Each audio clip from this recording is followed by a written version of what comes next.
Começa agora pela TV Novo Tempo mais um programa Evidências, na busca de fatos que comprovem a veracidade histórica da Bíblia Sagrada. É muito comum ouvir pessoas dizendo que não creem na Bíblia porque este é um livro escrito por homens. E de fato, assim o é. O livro sagrado do cristianismo não caiu pronto do céu como se fosse um objeto místico repleto de poderes mágicos. Ele foi escrito ao longo de séculos por dezenas de autores nas mais diferentes condições sociais. Mas os que apelam para a autoria humana da Bíblia como razão para não aceitá-la, se esquecem que nenhum de nós conseguimos chegar sozinhos ao conhecimento que possuímos. Nós sempre precisamos de algo ou alguém para mediar esse conhecimento. Veja se não é bem assim. Como você aprendeu a ler, a andar? Um adulto possivelmente pegou em sua mão e o ensinou a dar os primeiros passos. Como aprendeu a escrever e interagir com o mundo exterior? Certamente foi através de professores, livros e outras pessoas que interagiram com você em toda a sua infância.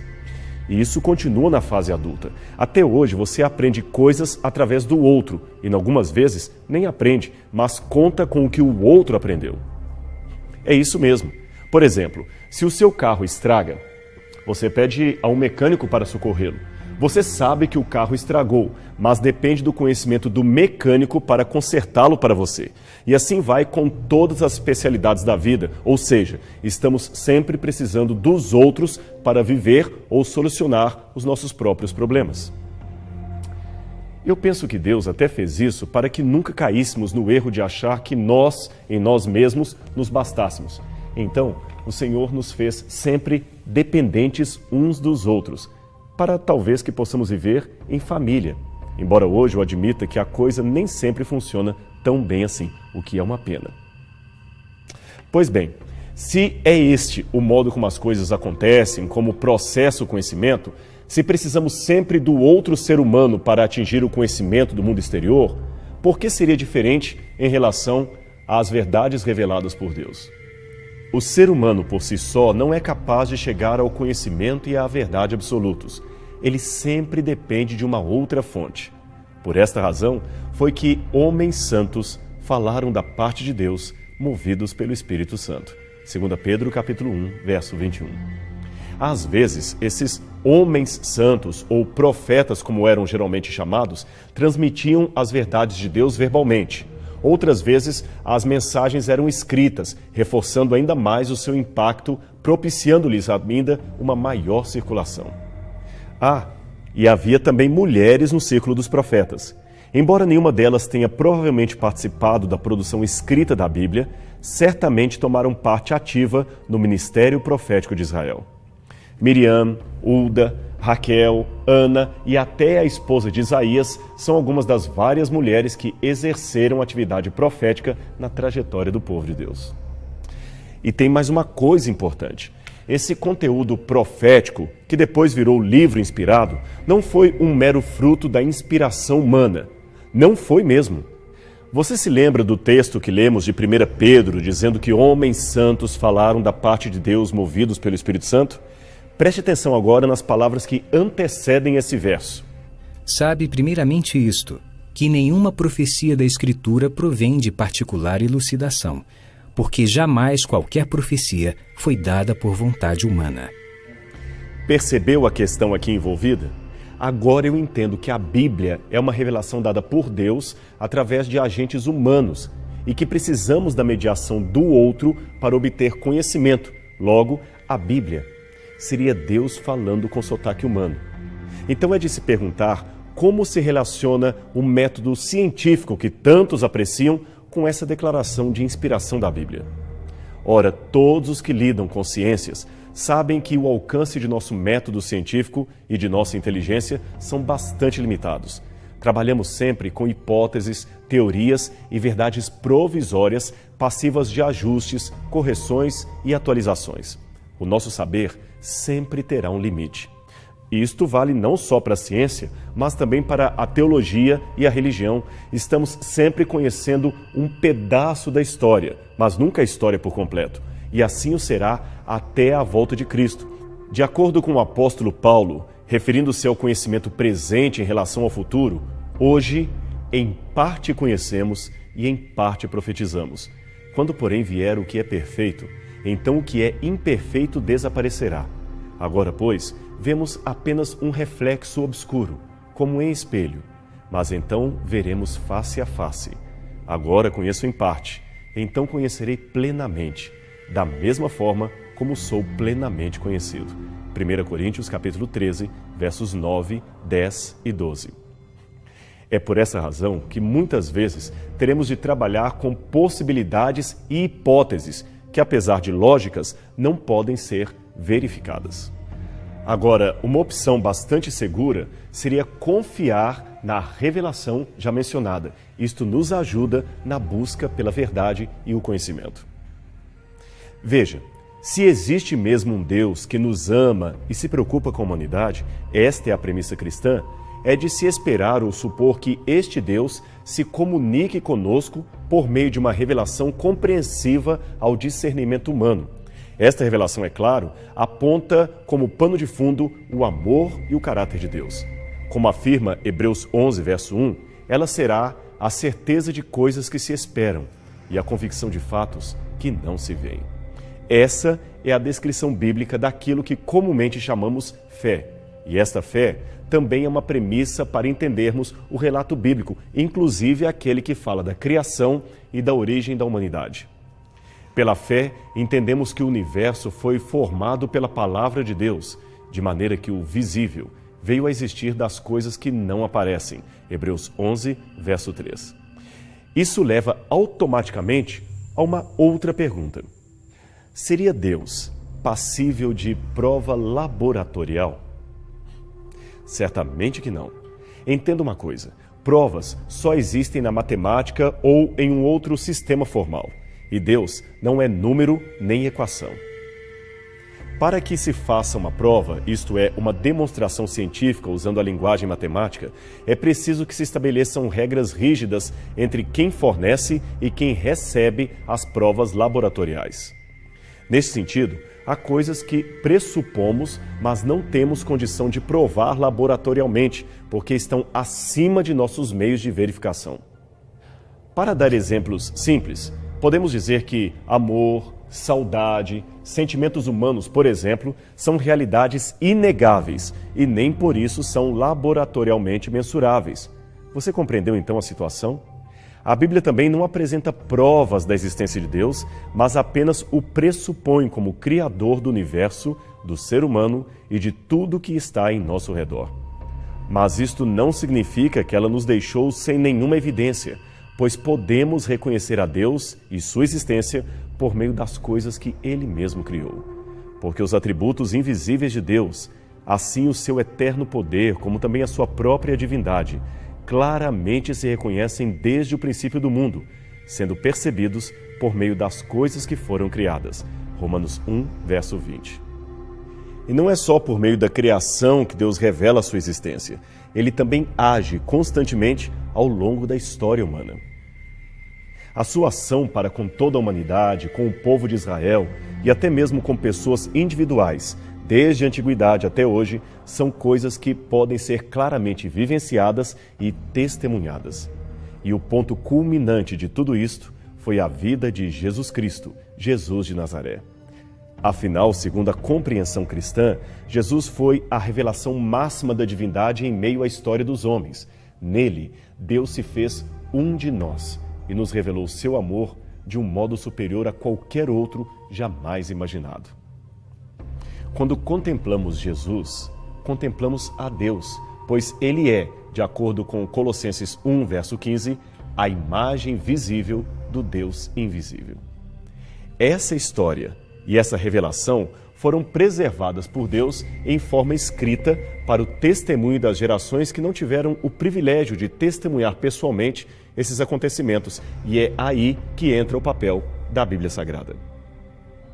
De acordo com o livro dos recordes, a Bíblia é de longe o livro mais lido, traduzido e vendido do mundo inteiro. De um modo geral, podemos dizer que ela foi escrita em mais de 35 gerações, cobrindo cerca de 1.500 anos.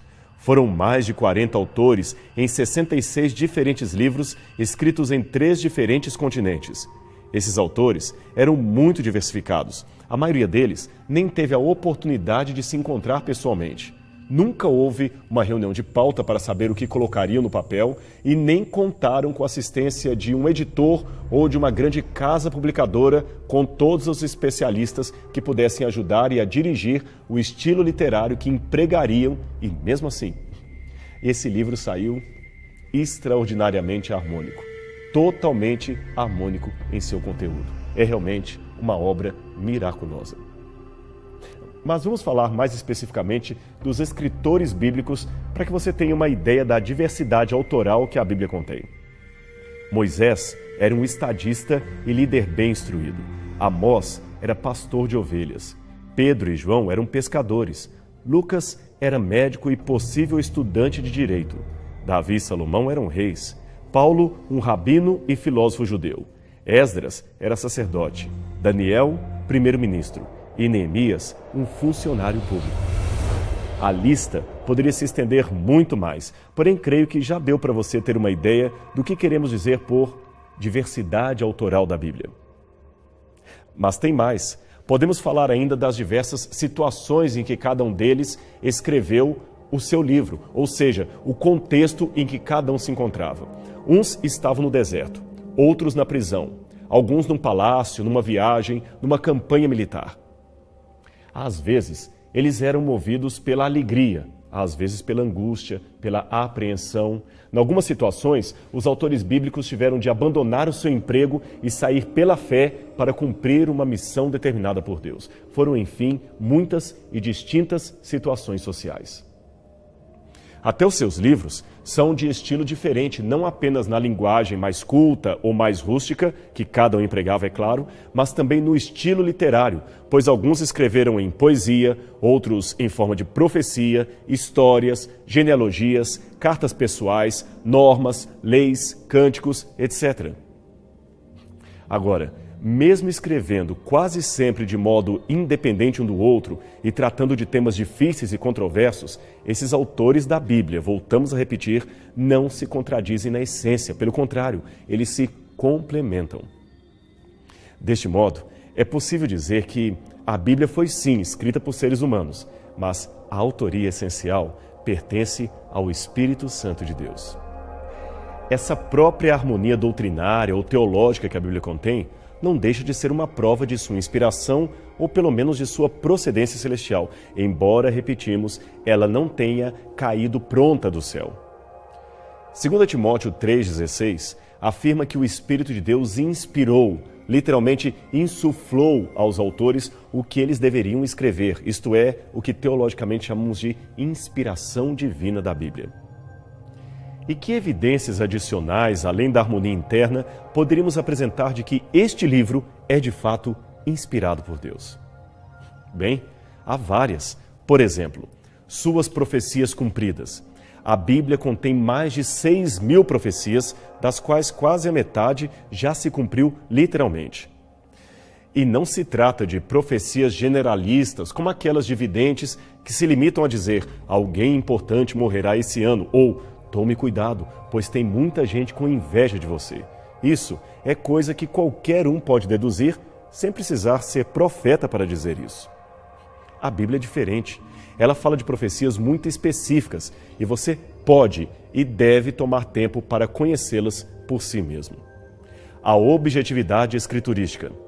A Bíblia mostra que, apesar de possuir autores humanos, o seu conteúdo parte de uma ótica divina. Nenhum profeta é endeusado ou glorificado como se ele mesmo fosse a fonte de sua sabedoria. Pelo contrário até, por ser um livro historicamente verdadeiro e honesto, a Bíblia não esconde os erros graves que até mesmo homens inspirados cometeram, nem poupa palavras de repreensão ou omite as consequências de seu erro. Um livro que fosse meramente político não revelaria tais características aos seus leitores. A atualidade do seu conteúdo. A Bíblia não foi escrita apenas para a geração daqueles recuados dias no passado, não. Ela tem uma mensagem para todas as pessoas em todos os tempos, inclusive hoje. Veja que interessante. Que outro livro é entendido por leitores de ambos os sexos, de todas as idades, níveis culturais e camada social? Ela serve para o rico e para o pobre, para o simplório e o intelectual. Nenhuma bibliografia do mundo é assim tão eclética em seu conteúdo. Eu mesmo conheço não apenas teses doutorais pesadíssimas, feitas sobre a Bíblia Sagrada, como também ex-analfabetos que aprenderam sozinhos a ler nela e até pregam e ensinam o seu conteúdo. É claro e evidente que o grau de compreensão pode ser mais aprofundado dependendo da erudição de quem lê a Bíblia, mas fazer um curso universitário nunca foi uma condição prévia para entender a palavra de Deus. Finalmente, o efeito transformador da Bíblia. Inúmeras pessoas foram transformadas por esse livro sagrado. Muitas reconheceram-se pecadoras por meio da simples leitura de suas páginas. E depois de aceitarem a Jesus como seu salvador pessoal, elas se tornaram completamente novas, aliás, tão transformadas a ponto de deixarem boquiabertos os que testemunharam a sua conversão. Agora, disto posto, é importante notar que quem ler a Bíblia verificará que não se trata de modo algum de um livro místico. A maior parte do seu conteúdo é formada por histórias vividas e narradas de modo muito humano e natural. Deus é o principal agente em muitas dessas histórias, e o homem também tem a sua participação, mas não como um fantoche ou uma marionete da divindade. Se tem uma coisa que a Bíblia respeita, é o livre arbítrio do ser humano. Até os planos de Deus, apesar de ser um Deus todo-poderoso, aqueles planos em relação a uma pessoa podem ser frustrados por causa da decisão que o indivíduo toma em relação à vontade de Deus. A atuação divina nas páginas da Bíblia é quase sempre salvadora, perdoadora ou exemplar. Por exemplo, como a Bíblia ensina acerca do amor, contando uma história em que Deus ama. Como ensina a respeito do perdão, da salvação, contando uma história em que Deus perdoa e salva. É como um exercício de faça segundo o modelo dado, entendeu? Agora, é claro que existem na Bíblia muitas passagens de difícil interpretação. Existem certas parábolas, visões, sentenças ou até mesmo alguns dilemas éticos que precisam ser entendidos após uma detida análise e comparação com outros textos dentro de um contexto mais amplo. E isto dentro de um espírito de muita oração a fim de obter a iluminação dada pelo Espírito de Deus para entender a sua mensagem. Por isso eu costumo dizer que a Bíblia não é um livro para ser meramente lido, mas antes para ser estudado, meditado e seguido. É muito perigoso ler o texto bíblico de qualquer maneira, como se estivesse tendo em mãos o caderno de esportes do jornal do dia. Ler a Bíblia sem uma reflexão pessoal e diária com Deus chega a ser algo desastroso, e muitas heresias podem surgir desse exercício. Já dizia o velho ditado, que um texto fora de contexto gera um pretexto. E quantos pretextos religiosos completamente falsos foram criados por causa de uma leitura equivocada da palavra de Deus. Aliás, muitas vezes é notório que o ataque que ateus e céticos fazem em relação à Bíblia Sagrada, na verdade são refutações construídas não sobre o livro em si, mas sobre doutrinas errôneas produzidas a partir de uma leitura equivocada daquilo que a Bíblia contém. Ou seja, não é necessariamente Deus que está sendo refutado, mas a caricatura que se construiu dele. Um exemplo de distorção textual da Bíblia é a insistência que muitos têm de lê-la como se fosse um livro essencialmente científico. Veja, a Bíblia não foi escrita em linguagem científica. Do contrário, ela seria entendida apenas por alguns especialistas. Ela foi escrita em linguagem comum para que o maior número de pessoas pudessem compreendê-la. O seu objetivo principal, primordial, não é fornecer informações científicas sobre o Criador, mas antes mostrar as ações desse Criador na história da humanidade e revelar o seu trato com as suas criaturas. A Bíblia também não é um manual de curiosidades que tem resposta para todas as situações e todos os problemas éticos, filosóficos ou acadêmicos. Deus ali revelou aquilo que achava ser necessário para a salvação das pessoas, e não aquilo que pudesse alimentar as suas curiosidades, por mais naturais que elas sejam. Note, por exemplo, que a Bíblia às vezes usa linguagem figurada. Ela fala das colunas do firmamento, dos 4 cantos da terra, das comportas do céu. Ela descreve o Sol caminhando pelo meio do céu como se ele girasse em torno do planeta. Mas espere um pouco, isto não é demérito à natureza divina do livro sagrado, de jeito algum. Até mesmo os mais renomados cientistas falam de pôr do sol, mesmo sabendo que o sol não se põe. Trata-se, na verdade, de uma ilusão de ótica, por não percebermos que é a Terra que está girando e assim ocultando a imagem do Sol no horizonte. Chamamos até hoje de átomo, isto é, indivisível, uma partícula da matéria que, contrariando o nome científico, é sim divisível. Ora, se assim é até mesmo com a linguagem acadêmica, por que não seria então com a linguagem bíblica? A Bíblia pode até conter verdades científicas, e de fato contém, mas ela não precisa ter linguagem científica, mesmo porque, lembremos, a própria ciência moderna é algo que surgiu muito tempo depois da Bíblia Sagrada. Seria um erro de anacronismo querer encontrar linguagem científica antes da ciência moderna surgir. Acima de tudo, é importante dizer e deixar bem claro que, se a Bíblia for bem aproveitada, a sua leitura será um auxílio na compreensão de Deus, na compreensão de mundo, de história e na própria compreensão da natureza humana. Esse livro maravilhoso, dado por Deus, nos aponta o caminho em que estamos, nos diz de onde viemos e para onde estamos caminhando. E, acima de tudo, esse livro nos revela a certeza de que não estamos sós. Nós temos um Deus poderoso que nos guia, nos salva e nos ama. E isto é muito bom. Bem, a gente vai ficando por aqui, o nosso tempo terminou. Mas semana que vem não perca o nosso próximo encontro aqui na TV Novo Tempo para mais um programa Evidências. Até lá!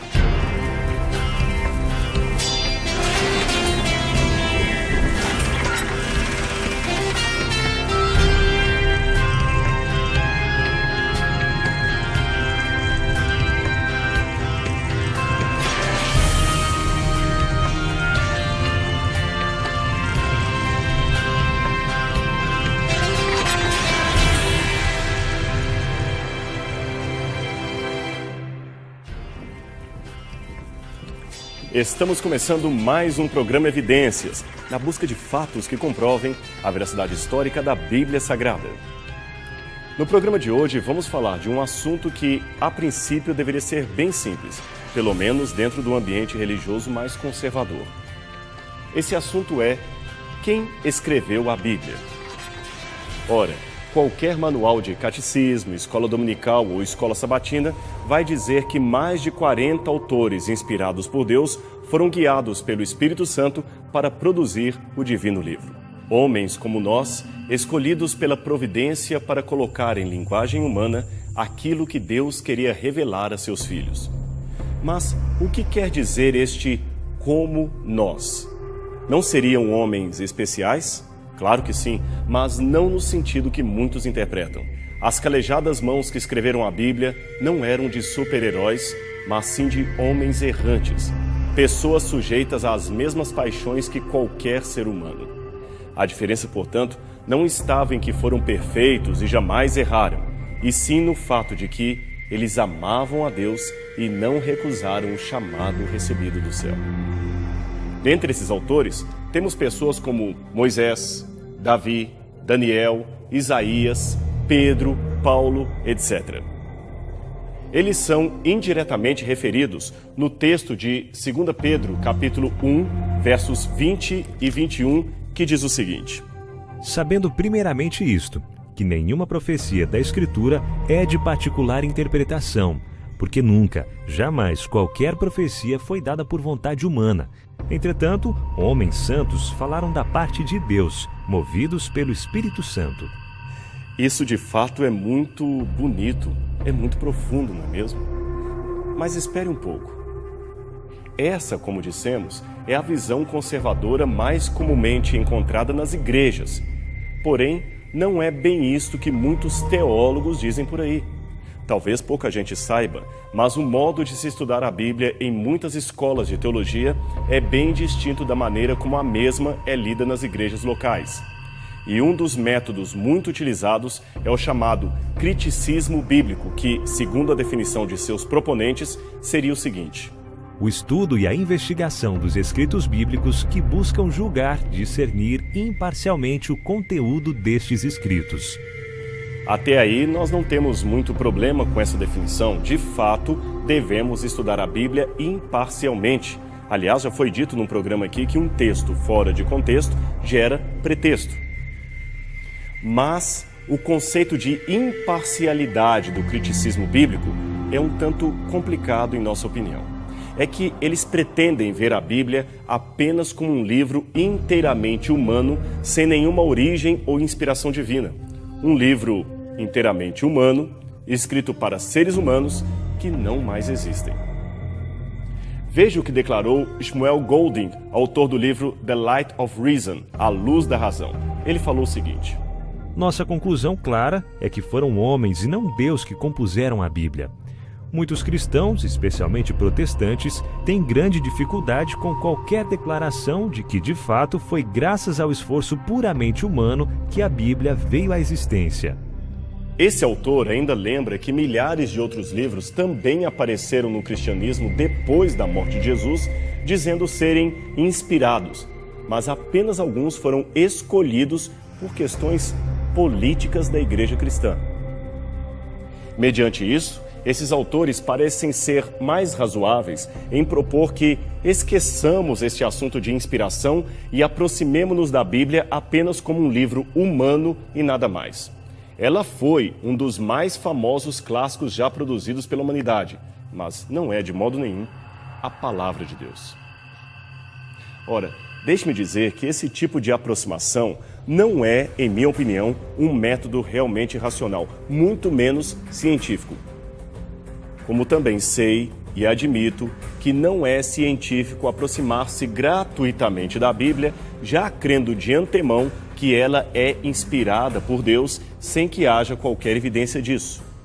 Assumir gratuitamente que nenhum livro pode ser inspirado porque vários assumiram esta postura é uma aproximação baseada no preconceito gratuito. Seria o mesmo que considerar todos os suspeitos culpados apenas porque mais de um declaram a sua inocência. O que uma mente racionalmente questionadora deve fazer é avaliar a veracidade ou não da afirmação feita e não negar prioritariamente, gratuitamente, a possibilidade de que aquilo seja verdadeiro.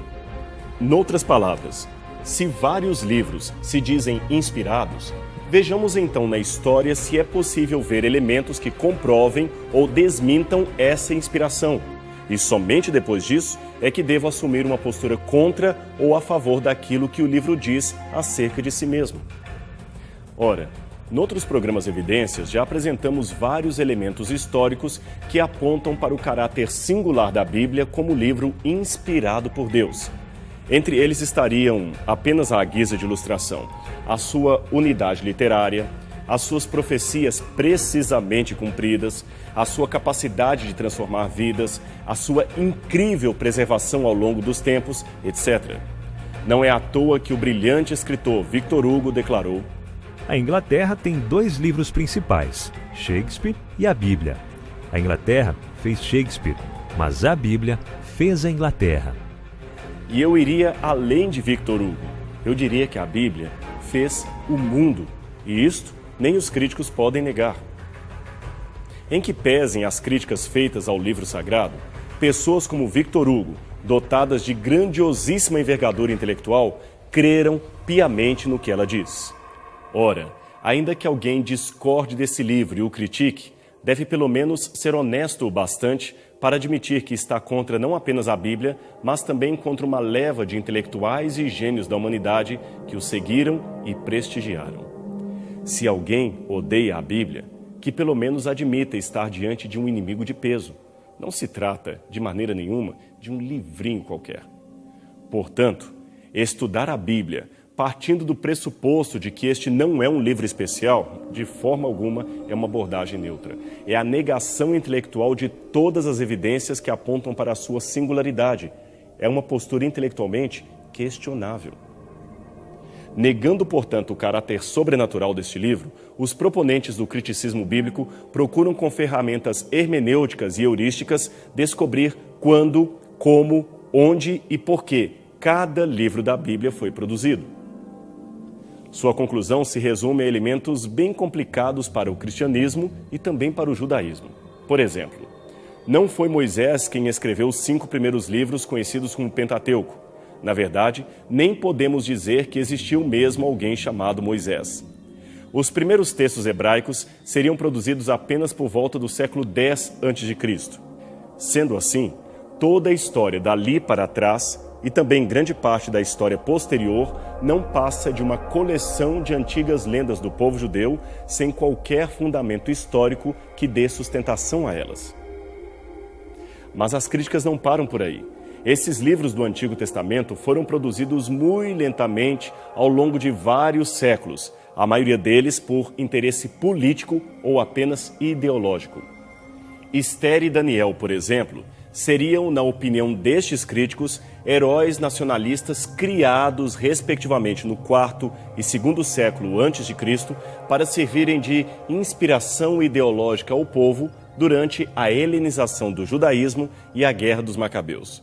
Então, fora o cativeiro babilônico e o domínio dos persas, não haveria nada de autêntico nestas narrativas. Quanto ao Novo Testamento, eles afirmam que os evangelhos foram reescritos ou reeditados várias vezes no final do primeiro século e início do segundo, ou seja, estes textos são igualmente tardios, escritos por líderes da comunidade cristã para objetivos apenas políticos e teológicos. Esses líderes, portanto, para legitimar os seus escritos ou conferir-lhes autoridade doutrinária, atribuíam artificialmente aos seus próprios textos o nome de alguma figura histórica relacionada a Jesus, quem sabe um discípulo próximo, como Mateus ou João, por exemplo. E assim segue a linha de argumentação do criticismo bíblico. Esses foram apenas alguns exemplos que eu dei para você. E como foi que estes acadêmicos chegaram a essas conclusões que hoje praticamente dominam muitos círculos teológicos ao redor do mundo? Bem, durante o período da Renascença, vários autores gregos e latinos foram redescobertos no Ocidente. À medida que novos manuscritos surgiam, cópias à mão eram feitas para espalhar o seu conteúdo pela Europa. Muitos estavam maravilhados com os novos tempos que, por anos a fio, estavam sedentos de um ensino e do saber, e esta poderia ser a chance que teriam de obterem novo conhecimento. Acontece que até a invenção da imprensa, em cerca de 1450, os manuscritos eram todos copiados à mão. Devido a isto, muitos textos possuíam diferenças entre si que eram chamadas de variantes textuais. Por exemplo, numa cópia manuscrita de Aristóteles lemos: a lei é a razão não afetada pelo desejo. Noutra, porém, o redator copiou o texto da seguinte maneira: a lei é a razão livre de paixões. Alguns textos estavam fragmentados, enquanto outros tinham um capítulo mais extenso do que outras cópias do mesmo documento. Então, editores do final do renascentismo resolveram compilar, editar e montar livros clássicos a partir dos manuscritos disponíveis e das variações que eles continham. A essas novas edições, agora impressas, deram o nome de Textus Receptus, ou texto recebido. Portanto, foram os próprios acadêmicos da Renascença que decidiram entre as variantes textuais quais seriam aceitas e quais seriam rejeitadas. Em alguns casos, porém, textos que não faziam parte do original foram acrescentados e algumas ordens foram trocadas. Um caso clássico é o da Ilíada de Homero, uma obra completamente desconhecida na Europa medieval. Tudo o que se conhecia eram trechos da história de Troia, modificados de acordo com a ocasião. Algumas modificações chegavam a ser ingênuas para serem adaptadas às necessidades e costumes da Baixa Idade Média. Foi somente com a descoberta de novos manuscritos que se perceberam as modificações, e nem a Bíblia saiu ilesa dessas modificações. Quando Erasmo de Roterdã iniciou a publicação do seu Textus Receptus, decidiu fazer uma versão impressa do texto grego do Novo Testamento. Textos que não faziam parte dos manuscritos gregos originais foram incluídos por ele para igualar o seu livro à Vulgata Latina. Mas quanto a isto, fique tranquilo, porque as modernas edições da Bíblia já retiraram ou marcaram com colchetes aquilo que não fazia parte do texto grego original. A sua Bíblia está muito bem editada, de acordo com os originais, e até mesmo os críticos admitem isso. Agora, voltando ao trabalho dos acréscimos, arranjos, compilações editoriais feitos na Renascença, alguns estudiosos da Bíblia e da literatura clássica também concluíram erroneamente que o mesmo trabalho de modificação textual que era feito na Idade Média também teria sido feito na Antiguidade. Um dos primeiros a pensar assim foi Jean Astruc, um médico particular de Luís XV, rei da França. Baseado no texto do Gênesis, ele percebeu que Deus às vezes era chamado em hebraico de Yahweh, às vezes de Elohim. Astruc então aventou em 1750 a hipótese de que isto talvez se devesse a narrações paralelas, ou seja, diferentes autores, em diferentes épocas, teriam escrito um livro que somente mais tarde foi compilado, tornando-se o atual livro do Gênesis. A ideia de Astruc seria mais ou menos assim. A partir de 950 a.C., escribas que viviam em Judá resolveram escrever textos chamando a Deus de Javé. Aí produziram um documento que hoje chamamos de Javista. Então, mais tarde, escribas da parte norte de Israel, especialmente da região de Efraim, redigiriam outros documentos chamando Deus dessa vez de Elohim. Este seria o documento eloísta. E ainda depois disto, agora por volta do ano 600 a.C., os levitas também resolveram escrever o seu próprio texto, que foi então chamado de Deuteronomista. E finalmente, durante o cativeiro e também depois deste, os sacerdotes produziram um último texto chamado Sacerdotal. Muitos anos depois disto, é que alguém viria aí com adaptações, modificações, edições, acréscimos, etc., ajuntaria todos esses documentos e formaria o que hoje chamamos de Pentateuco. Foi assim que nasceu a chamada hipótese documentária. Mas essa proposta já modificou-se muito e até hoje não existe um consenso absoluto entre aqueles que a defendem. E tudo isto, não podemos esquecer, embebido também no espírito humanista e racionalista que envolveu a Europa Ocidental naquele tempo. Johann Semler, por exemplo, foi outro teólogo alemão contemporâneo de Astruc que, seguindo as tendências de seu tempo, publicou um livro no qual afirmou: o estudo neutro e racional da Bíblia deve desconsiderar a inspiração divina e rejeitar o aspecto miraculoso. A Bíblia é um livro como qualquer outro e, como tal, deve ser estudada. Palavra de Deus e Sagradas Escrituras são coisas distintas e assim devemos realizar nossa hemenêutica.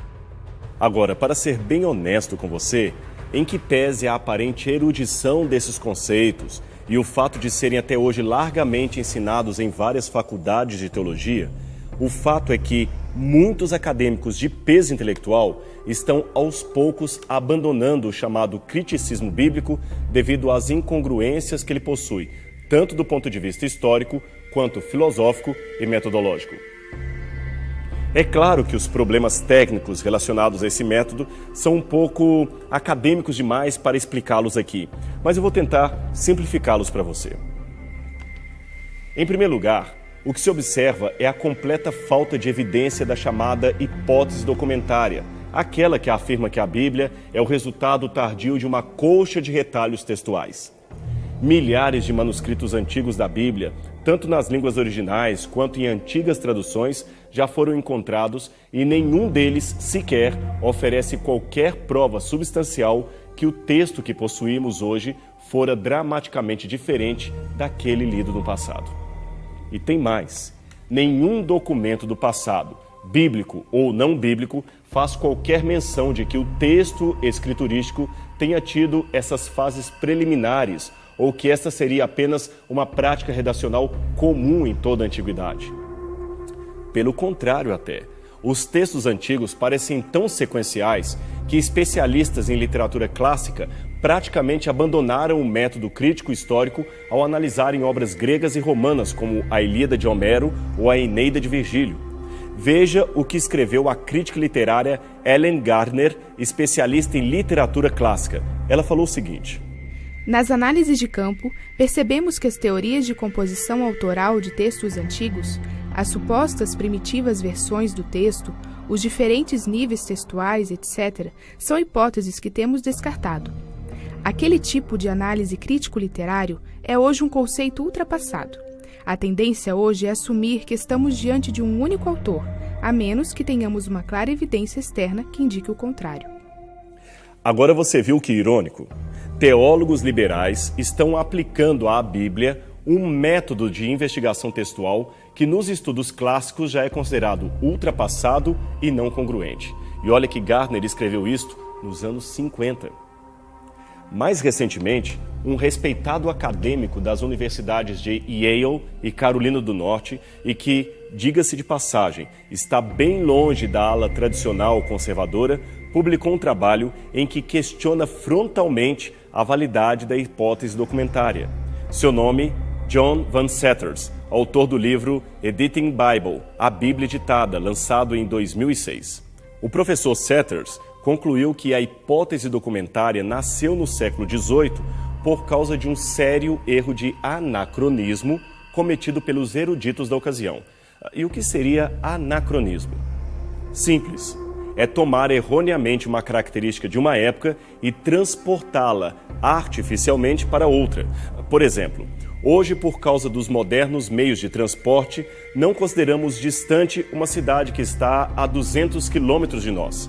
Mas no tempo de Cristo, essa distância era algo equivalente a viajar de trem desde São Paulo até Salvador. Logo, fazer uma equivalência das noções de distância usadas no tempo de Cristo com as noções de distância usadas em nosso tempo é um erro de anacronismo que não se deve cometer. Entendeu o conceito?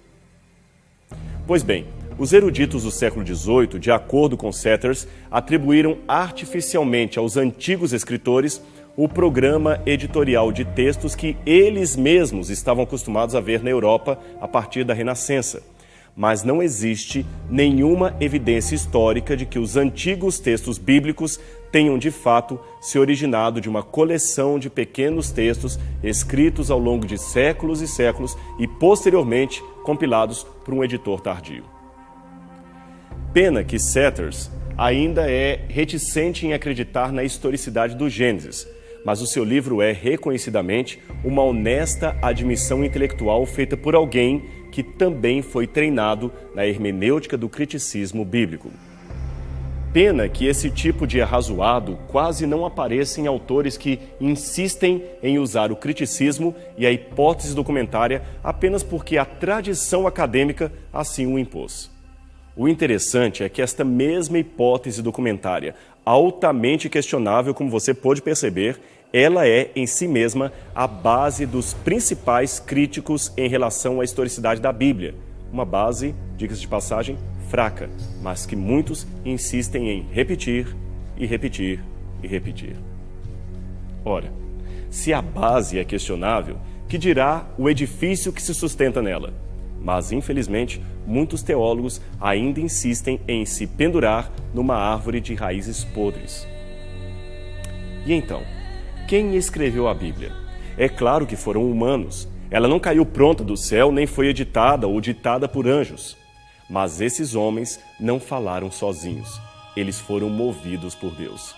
Noutras palavras, eles emprestaram a sua voz e a sua pena para que Deus pudesse falar com sotaque humano. E o que Deus tinha de dizer de tão importante para nós? Que Ele nos ama e que aconteça o que acontecer, ainda temos um Pai Celestial, que em breve intervirá uma última vez na história da humanidade para trazer a justiça e inaugurar a eternidade. Portanto, pense nisso. A Bíblia é a mais importante mensagem que você poderia receber em toda a sua vida. Ela fala de um Deus de amor que morreu pelos seus pecados, salvou você e em breve voltará para o buscar para o seu reino de glória. Isto é a mensagem de Deus. O resto, apenas comentário. Mas a gente fica por aqui, pois semana que vem teremos um novo encontro com você, aqui na TV Novo Tempo, para mais um programa Evidências. Até lá!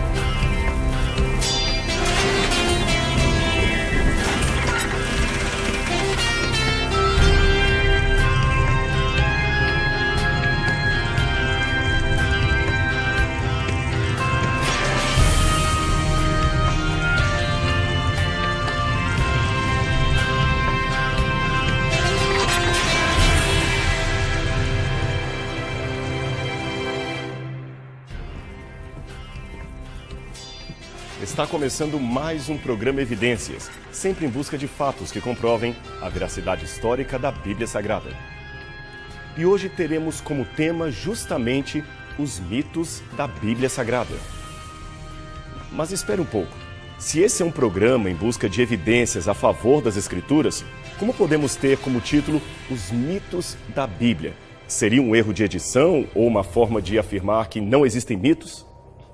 Não se trata disso. Não é erro de edição, nem negação de que existam tais mitos, porque, pasmem, eles existem. Mas fique tranquilo, eles não fazem parte da Bíblia Sagrada em si. Eles apenas são mitos criados por pessoas que acreditam na Bíblia. Deixe-me explicar melhor e você entenderá o objetivo deste programa de hoje. Por muitos e muitos séculos, ataques racionais internos e externos sempre fizeram parte da história da Igreja cristã. Porém, nesses últimos dias, os questionamentos têm ficado cada vez mais aguçados. Logo, mais do que nunca, devemos pôr em prática o que está em 1 Pedro, capítulo 3, versículos 15 e 16, que diz: Estejam sempre preparados para responder com lógica a todo aquele que lhes pedir a razão da esperança que existe em vocês, fazendo todavia com humildade e respeito e principalmente com uma consciência tranquila. 1 Pedro 3, 15 e 16. É claro que é triste ver pessoas distorcendo a palavra de Deus com argumentos racionalistas, como aliás fazem muitos livros, revistas e documentários de televisão que encontramos por aí. Contudo, pior do que ver um oponente questionando a nossa fé é ouvir um aliado defender mal a doutrina na qual acreditamos. Isto infelizmente ocorre, e muito no seio cristão. A internet, com a rapidez de comunicação que lhe é própria, tem sido um meio de divulgação de mensagens falsas que aparentam estar apoiando a fé na Bíblia Sagrada, mas, na verdade, representam um verdadeiro cavalo de Troia e devemos estar atentos a isto. Com relativa constância, muitos recebem e-mails acerca de supostos achados arqueológicos que estariam confirmando a historicidade da Bíblia. São descobertas fabulosas, como as ruínas de Sodoma e Gomorra, rodas das carruagens de Faraó debaixo do Mar Vermelho, a Arca da Aliança revelada em Jerusalém, a Arca de Noé petrificada na Turquia, a rocha que Moisés feriu em Meribá e outras. Esses achados seriam fantásticos se fossem verdadeiros. Mas não são. São verdadeiros mitos da Bíblia, mas não propagados pela Bíblia, como já dissemos, e sim por aqueles que dizem acreditar nela. Nesse programa de hoje, vamos então mostrar alguns desses falsos achados na tentativa de apresentar que, se a Bíblia é, como acreditamos, a palavra de Deus e um verdadeiro testemunho da história, nós não precisamos recorrer a notícias sensacionalistas para defender a sua veracidade. Basta ficar com o que temos de correto, sério e defensável. Não fabriquemos evidências que não existem. A verdade não se tornará mais verdadeira pelo exagero com que a defendemos. Pelo contrário, tal tipo de defesa pode criar um empecilho para que muitos se voltem para ela. E mais, esperamos que com essa apresentação, você que acredita na Bíblia, ajude a desmentir esses boatos com a mesma energia que procuraria desmentir os ataques à palavra de Deus. E para aqueles que não acreditam na Bíblia, fica o recado de que não precisamos de fantasias para defender a Deus. Temos razões suficientes para fazê-lo sem a necessidade de recorrer a mitos. Ainda que alguns, é claro, inadvertidamente façam isto mesmo dentro de algumas igrejas cristãs. No final, daremos algumas dicas de como diferenciar uma verdadeira evidência a favor da Bíblia de uma boataria internética. Mas antes, vamos conhecer alguns dos mais famosos mitos divulgados pela internet. E que tal começarmos pela suposta conversão de Charles Darwin, o pai do evolucionismo? O relato da suposta conversão de Darwin foi escrito no livro Vozes no Limiar da Eternidade, escrito pelo religioso John Mayers para provar a imortalidade da alma. O livro baseia-se no depoimento de uma outra religiosa mística chamada Elizabeth Reid. Ela é mais conhecida com o título de Lady Hope. Hope afirma que visitou Darwin nesta casa conhecida como Down House, onde ele estaria vivendo os seus últimos dias de vida em 1882. Seu depoimento prossegue dizendo que Darwin não apenas rejeitou formalmente a teoria da evolução, como converteu-se a Cristo. O Dr. James Moore, um dos maiores biógrafos de Charles Darwin, fez uma detida pesquisa acerca deste assunto em coautoria com outro autor, Edward Caldwell. Ambos chegaram até a admitir a possibilidade de que a mística Lady Hope houvesse mesmo visitado o cientista a pedido ou com a aprovação de sua esposa Emma, que por sinal era crente em Deus e nas Escrituras. Isso teria ocorrido em qualquer data entre 28 de setembro e 2 de outubro de 1881, quando Francis e Henrietta, os filhos de Darwin, estavam ausentes da fazenda. Mas os fatos negam qualquer outro elemento adicional que comprove a dita conversão do naturalista.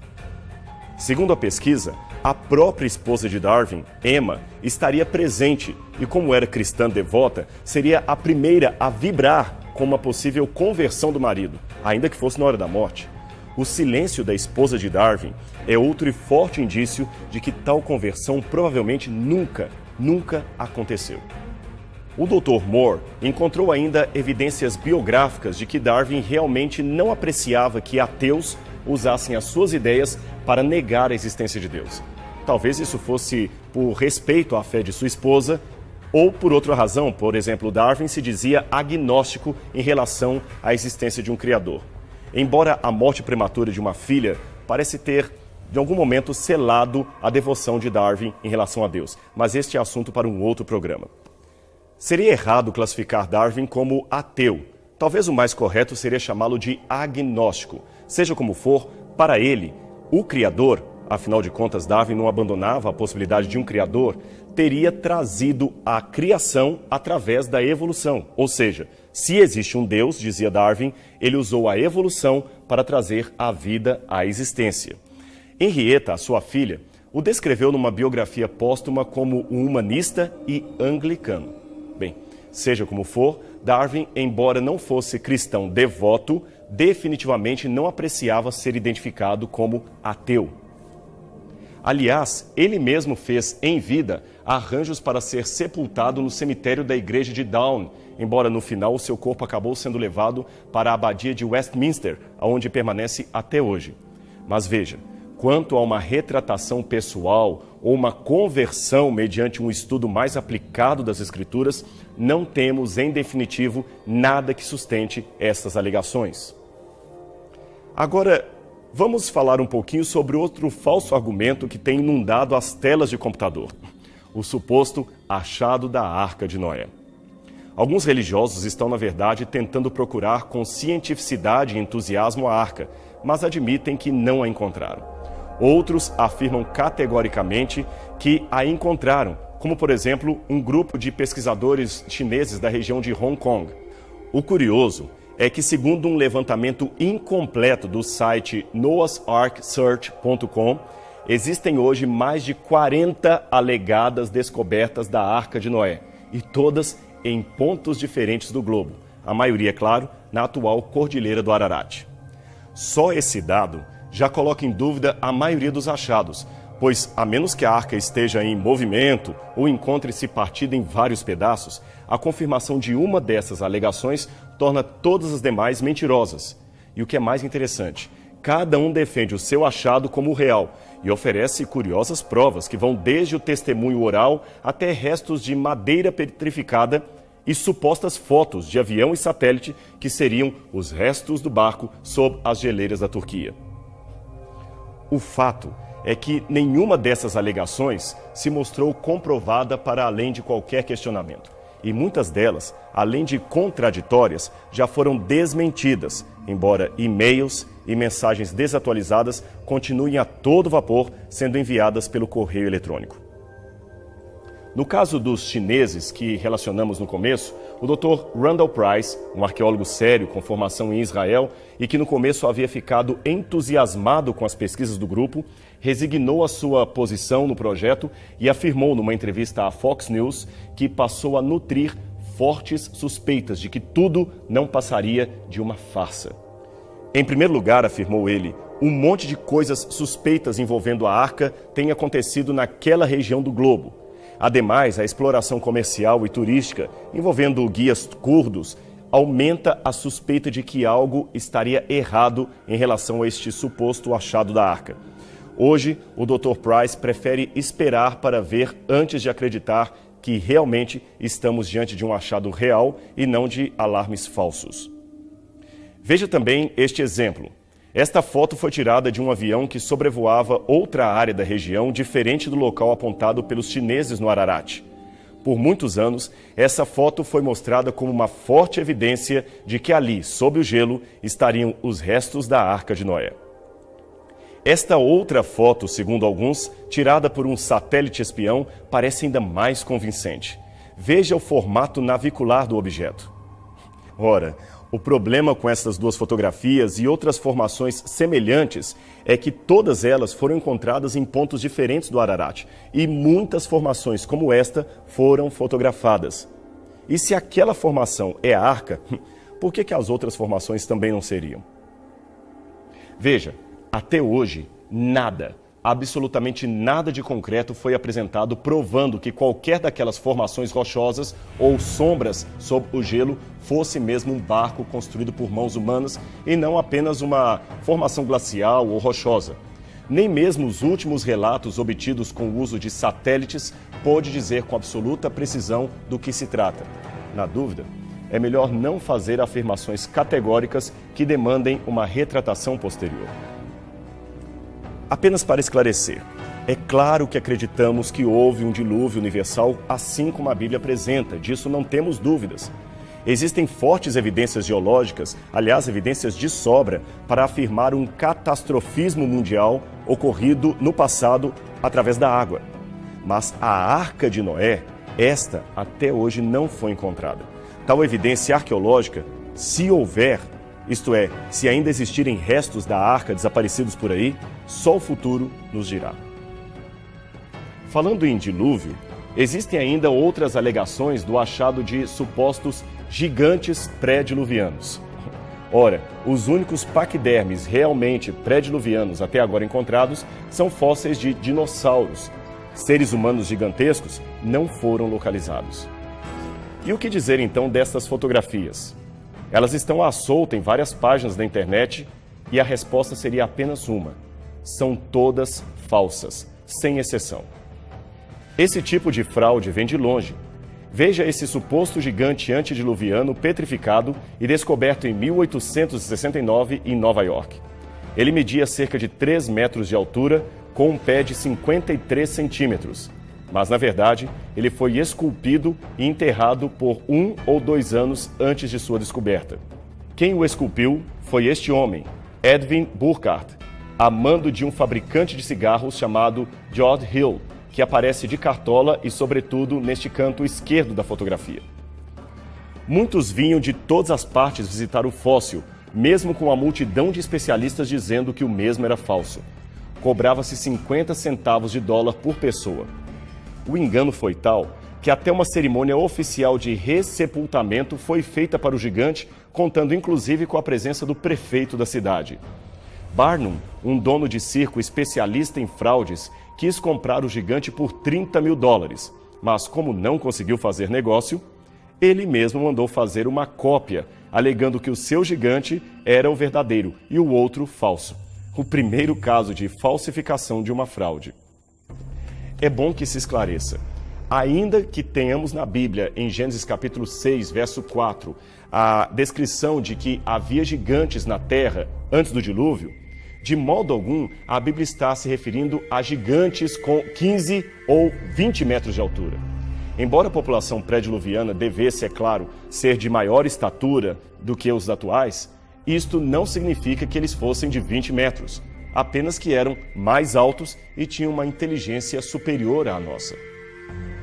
Existem boas razões linguísticas para acreditar que a palavra hebraica Nefilim, que nossas Bíblias traduzem por gigantes, viria da raiz Nafal, que significaria terroristas, homens violentos, e não gigantes do tamanho de um prédio.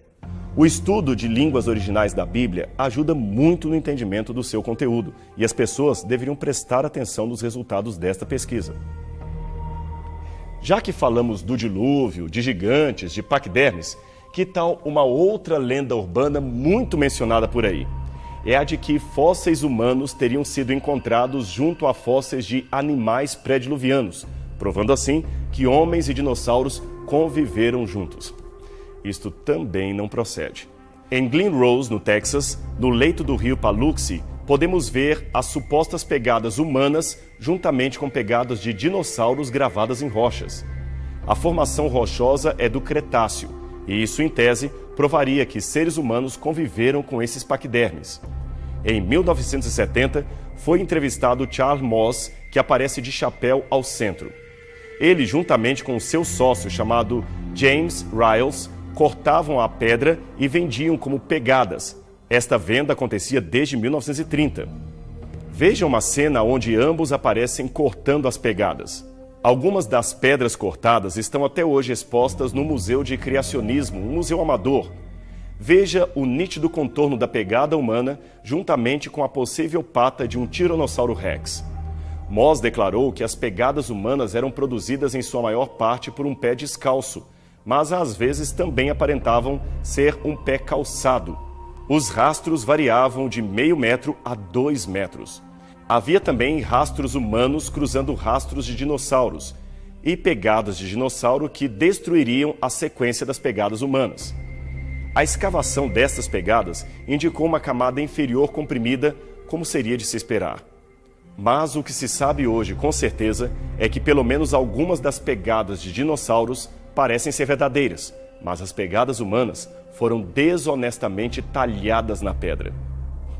Infelizmente, não teremos tempo para mostrar outras lendas urbanas criadas em nome de Deus.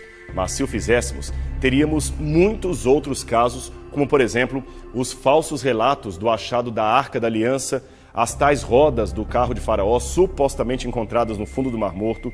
Tudo isto não passa de invencionice. Houve um pregador certa vez que afirmou categoricamente do púlpito de uma igreja que os homens tinham uma costela a menos, o que provaria que a mulher, originalmente, conforme o relato do Gênesis, foi criada de uma costela de Adão. Ora, isto não é verdade. Tanto os homens quanto as mulheres têm 12 costelas, 12 de cada lado. Ademais, de acordo com o livro de anatomia clínica orientada pelos doutores Keith Moore e Arthur Daley, a costela tem uma capacidade regenerativa. Se a membrana externa, periósteum, for deixada intacta, a costela se recompõe. Portanto, nada indica que Adão tivesse realmente ficado sem costela após a criação de Eva. Mas isso também seria uma especulação completamente sem sentido. Todo pesquisador, especialmente aquele que lida com temas religiosos, tem de ter cuidado redobrado antes de fazer determinadas afirmações, principalmente em público ou através da internet. Aqui vão algumas dicas para ajudar você a diferenciar um fato de um boato. Primeiro, cheque a fonte da pesquisa. Se alguém afirma ou publica num site, por exemplo, que a NASA encontrou um dia de 24 horas perdido no curso das estrelas, evidenciando o longo dia de Josué 10 e o retrocesso da sombra do relógio de Acás, em 2 Reis, capítulo 20, verifique se há de fato algum artigo científico ou alguma nota num site oficial da NASA confirmando aquilo. E cuidado, neste caso específico do dia faltante, muitos sites chegaram a citar, evidentemente sem fontes primárias, nomes de supostos engenheiros e cientistas, como um certo Dr. Harold Hill, do laboratório de Greenbelt, que teria feito a descoberta.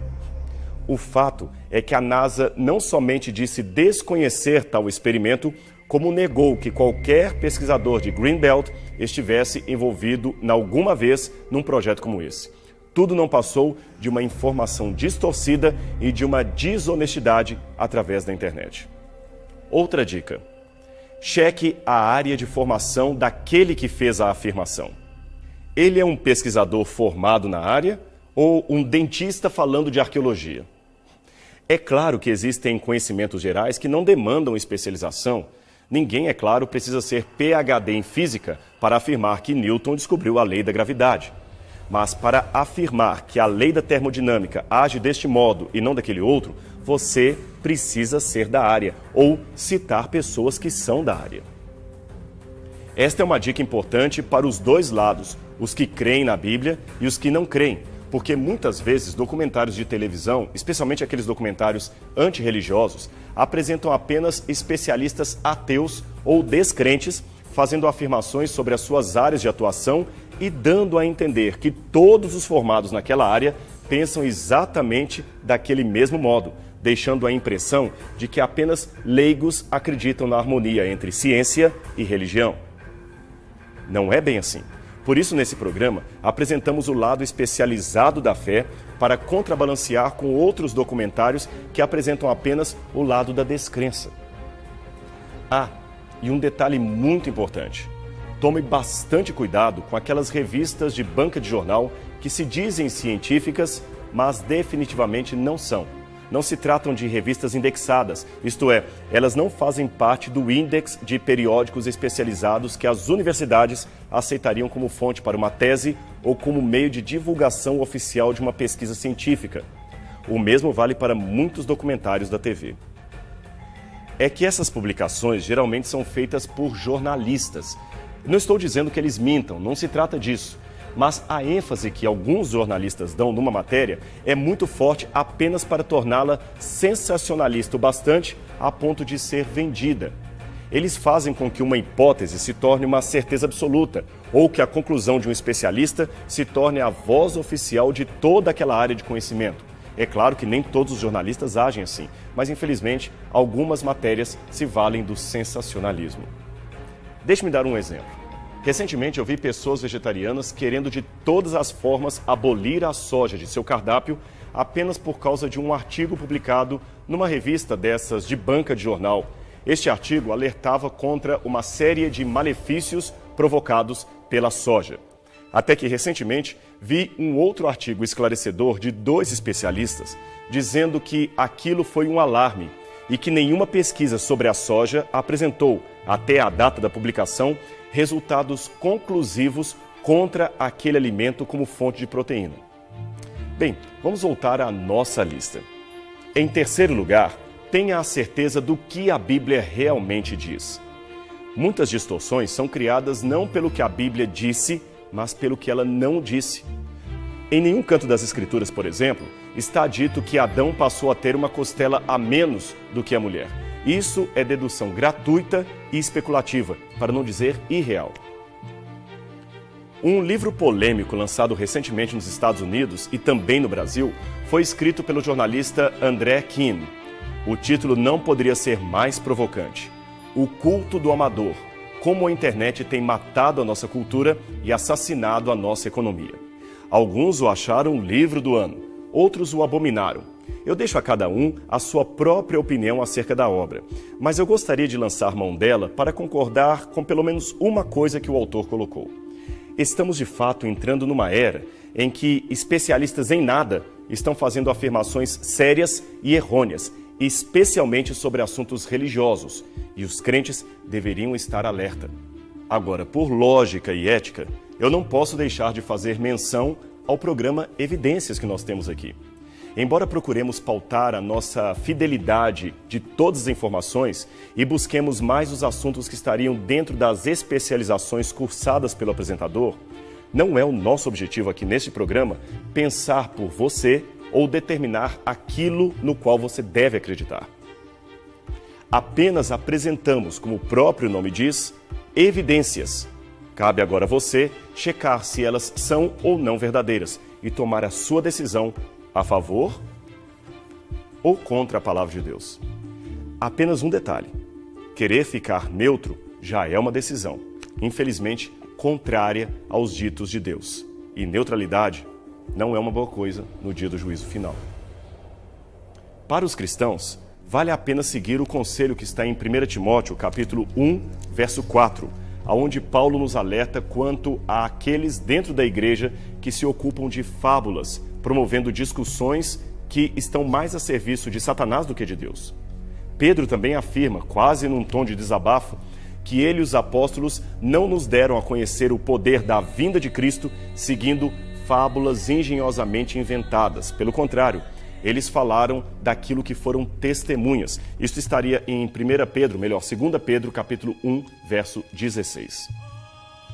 Aliás, voltando a citar Paulo, Ele também fez um prognóstico antes de seu martírio que bem descreve o tempo em que vivemos e nos mostra que este problema já estava acontecendo desde os primeiros tempos do cristianismo. Veja o que Paulo escreveu. Haverá tempo em que muitos não suportarão a sã doutrina. Pelo contrário, cercar-se-ão de mestres segundo as suas próprias cobiças, como que sentindo coceira nos ouvidos, e se recusarão a dar ouvidos à verdade, entregando-se às fábulas. Tu, porém, sê sóbrio em todas as coisas. 2 Timóteo 4, 13, 4. Ser sóbrio em tudo, inclusive na forma de defender a verdade. Que sábio conselho de Paulo. Basta agora colocá-lo em prática e mostrar que vale a pena acreditar em Deus. Deus não é um mito, Deus não é uma fábula, Ele é real. E estamos aqui no Evidências para testemunhar isto para você. A gente se vê no próximo programa.